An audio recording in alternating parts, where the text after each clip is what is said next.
Mix by Sakshi recording studio.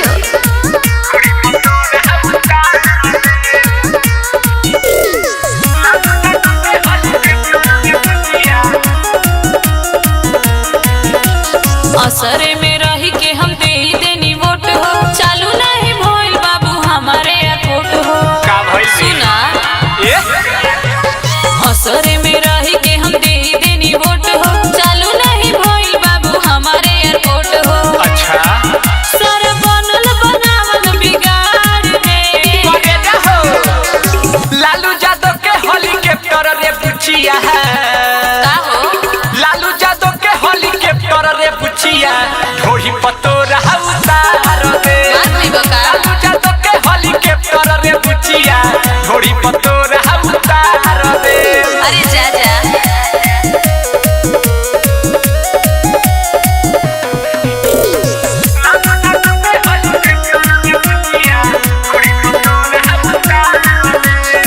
कोई के वादा गइलो ए दादा करतानी हम बेट हो, तोहारी इरादा बदल गइल ज्यादा करता रह आज भेट हो।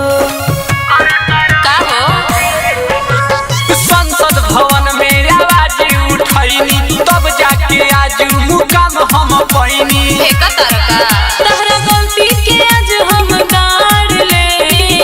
हाय सुना लालू यादव के हेलीकॉप्टर रे पुछिया है ना मनबो लालू यादव के हेलीकॉप्टर रे पुछिया ढोही पतो रहा उतार दे। लालू यादव के हेलीकॉप्टर रे पुछिया ढोही पतो रहा उतार दे। तब तो भागे जाग जाए।